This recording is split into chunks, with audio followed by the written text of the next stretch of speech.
Hey there! Thanks for tuning in. It's Elaine. I wanted to just take you through a really quick tour of the hotel. This is my last day at vacation, so I wanted to, just kind of take my time at the resort and spend a little time just kind of videoing some things to show you. A lot of it is just how enormous this is the lobby of the lodge. So this isn't even half of the resort. This is only the area where you check in, and you can also eat. There's a couple of restaurants in here. As I'm walking this direction, this is the Artisan's Point, and you check in here for the big dinner with Snow White and a couple of the Seven Dwarfs. Not all of them, but you get like a variety of like 3. I think it's like Dopey and Doc and Grumpy, and then you also get to meet the Evil Queen here as well. They have a couple of lounges, as you can see, and if you continue down that walkway, you'll go towards the boats, and then also where I was eating all my food, Roaring Fork is also down that direction. But here's a quick board so you can kind of see. This is the shop. It's very cute. I just like the little totem pole, so I took a picture of that. Obviously, Halloween stuff is out and about in their displays right now. So that is the closest holiday. Of course, I was visiting in September. If you walk through the lobby, this is actually pretty neat. There's this little geyser. It's bubbling over, and you'll walk over the bridge, which is the water is right underneath you. But if you notice, the water is going outside, and that water actually trickles all the way down. There'll be another picture, and I'll show you a waterfall later in this video. But all this water is all connected, and then that water also continues down and goes into the pool. So kind of weird, right? I don't know. Obviously it's clean and recycled, but yeah, it flows down to the water. I went upstairs to get this look. So this is the kind of, I don't know if you can tell, but the water is trickling all the way out to that little blue pool out there. From these levels, there's 7 floors in this main lobby area. The top is the club level. I did not go up there. I wasn't staying up there. I wish I could, but it is crazy expensive, and I will show you some of the prices later of what the rooms cost here. Again, just keep in mind it is a deluxe studio, or is a deluxe resort. This is actually quite neat. The big fireplace that they have in the lobby is actually just showing you layers of the Grand Canyon. So on each floor they have a little display like this. This was, I think, the 5th floor display, and they'll show you some of the fossils and some of the rocks in the layers of the Grand Canyon, and then also how they built, they used those I don't know how to say it, geospheres or whatever, to recreate this fireplace. And then is kind of neat, but you'd have to go to all 7 floors to read about them. And it was a little bit hard to take a video of that information because it was a little bit of a glare, so it is definitely difficult. As I walk around on each different floor and level, I wanted to kind of give you an idea of what everything looks like at different levels. This is actually kind of neat because if you look and you can see the lighting fixtures, they're little teepees, and around the edges of the teepees they will have little like cutouts. Well, I mean, obviously they're cut out of metal, but it would have Western scenes around it, so that's kind of cool. Below us is the lobby. To the right, to the left, is the Whispering Canyon restaurant. I recommend going there if you are not shy.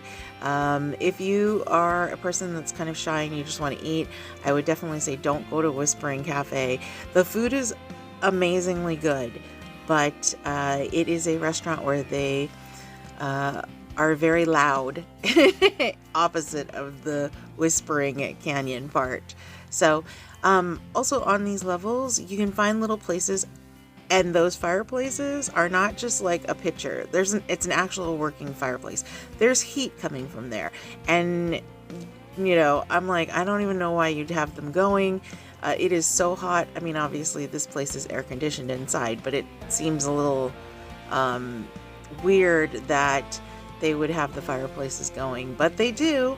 And if you look over here, this one is the lobby or the fireplace area that's most crowded, I guess. It always is. I've always walked by here and it's always crowded. So I didn't want to take pictures of all those people sitting in the lounging around. But here's another look at the lobby. Again, to the left is the Whispering Canyon. To the right is the lobby check-in area. Again, it's a very big hotel. This is on the opposite end, and you can see that there's a lot of seating. There's a lot of areas. You can obviously go outside and sit out there. Again, it's super hot outside, so I do not know when you would be out there.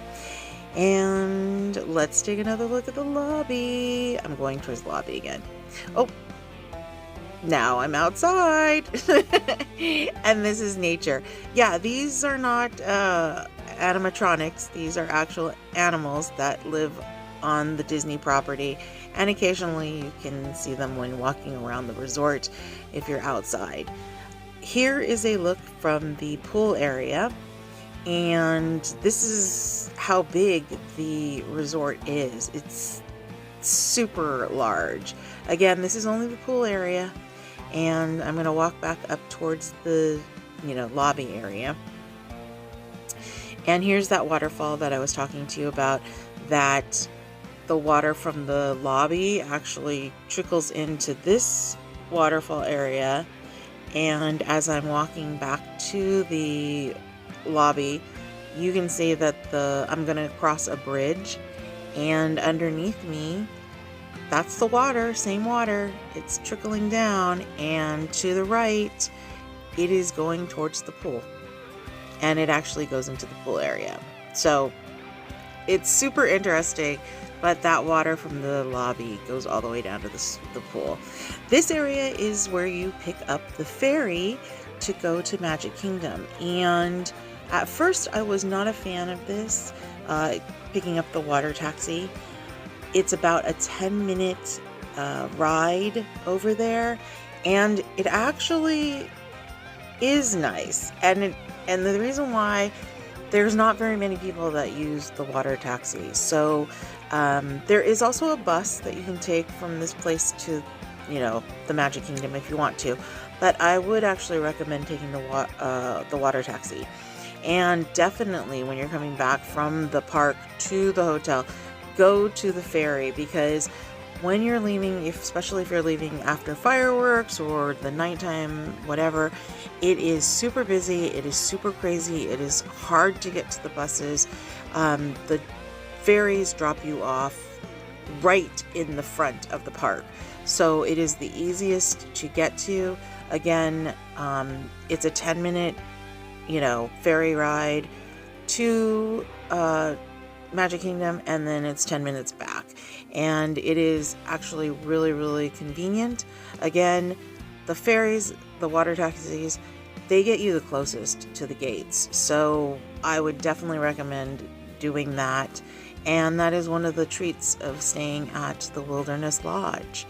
Anyway, hang on, I'm gonna probably say my goodbyes for my vacation, and then I'll be back with some pricing. Hey, okay, so I'm getting ready to go, head back home. My vacation here is over.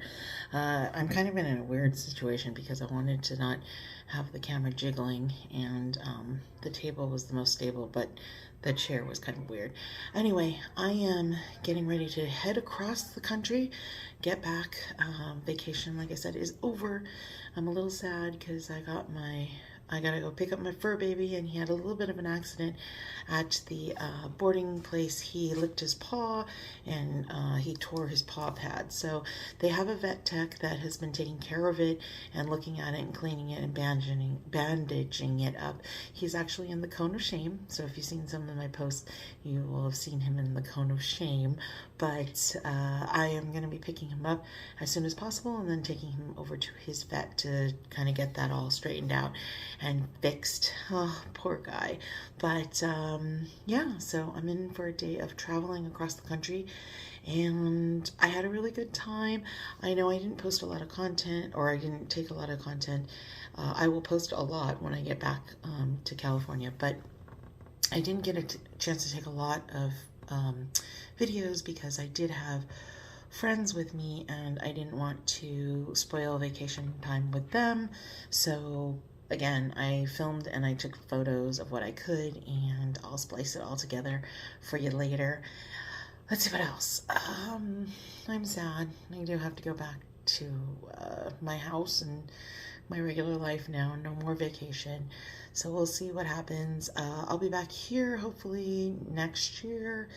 I'm debating whether or not I'm going to come maybe later in the year so it's cooler, but you know, I like to come for my birthday, which is in September, and that's always in the fall, and it's very, very hot. So that is my dilemma, I guess, for next year's trip, but we'll see. I kind of wanted to maybe shoot to come like during the holidays so I could get some holiday footage out here. And let's see, and maybe do the Mickey's, you know, Christmas, because I've never done Mickey's Christmas out here. That would be really fun. But anyway, thanks for tuning in. Thanks for hanging out with me for this vacation as well, the in-between times when I was solo. I really appreciate your support. So please like and subscribe, and I will hopefully see you guys soon at Disneyland, because I'll be back there in a couple of weeks. So stay tuned. I'll have more Disney content. Thanks again. Bye. So here are the prices, and the lowest price I could find was $610 per night, and the highest at a 2-bedroom villa is $1738 per night. You can maybe look on some websites and you might be able to find some discounted rates. I would highly recommend searching around. You can find a couple of them. Again, this is a deluxe resort, so it is a lot pricier than some of the other resorts. Here is the club level. It's expensive. Lastly, I actually flew Southwest this time, and the flight was not bad. I actually had a whole row to myself, and I would highly recommend it. Price-wise, they are a good choice. Thanks again for following along. Please like and subscribe, and I'll see you soon.